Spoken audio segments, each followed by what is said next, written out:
Israeli Prime Minister Benjamin Netanyahu sought re-election on Monday under the weight of an imminent corruption trial, with the country's third ballot in less than a year predicted to end in another deadlock. The election follows inconclusive votes last April and September that dimmed the aura of political invincibility once enjoyed by Israel's longest-serving prime minister, who has denied wrongdoing in the three graft cases against him. "Today I have no sense of celebration," President Reuven Rivlin said after voting, voicing the frustration across the country after a seemingly never-ending election season. "The feeling I have is not simple, it's even one of shame, when I face you, the citizens of Israel." Opinion polls forecast that neither Netanyahu's right-wing Likud nor the centrist Blue and White Party of his main challenger, former Armed Forces Chief Benny Gantz, will win enough votes on their own, or with coalition allies, for a governing majority in parliament. Israelis can't vote until 10 p.m. 2000 GMT, when media can publish the first exit polls and signal whether the deadlock has been broken. More stalemate could push Israel, where a 2020 budget is still pending, further into economic limbo. The candidates were more upbeat than Rivlin, who, as president, will guide any coalition talks in the weeks ahead. Voting in his hometown outside Tel Aviv, Gantz told reporters, "I really hope that in the coming weeks, following the results, we can put Israel on a new path." Netanyahu, who voted in Jerusalem, said, "Go vote.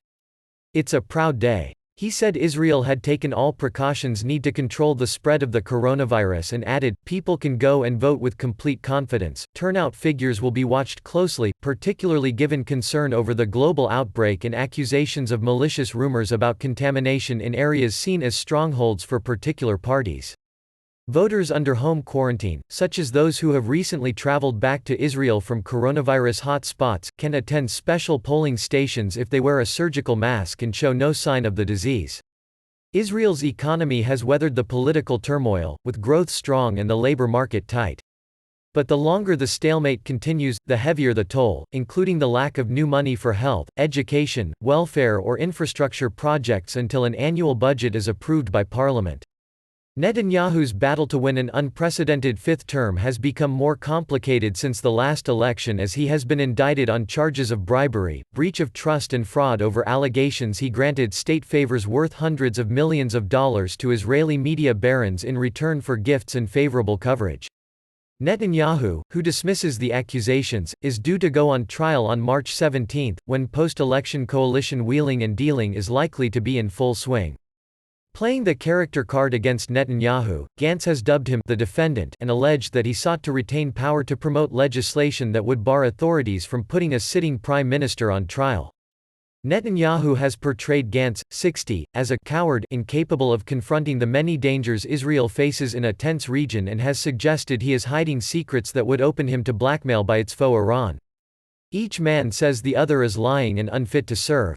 Drawing accusations of racism, Netanyahu has played on many Israelis' suspicions about the loyalty of the country's Arab minority, which makes up 21% of the population.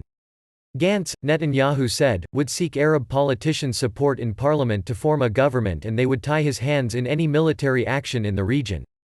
Netanyahu hopes a peace plan that U.S. President Donald Trump presented in January will give him a boost at the polls, saying its recognition of Israeli sovereignty over settlements in the occupied West Bank will enable him to annex them within weeks of the election. Palestinians have rejected the U.S. blueprint as leaving them with only Swiss cheese wedges of territory for a state they seek to create in the West Bank and Gaza Strip.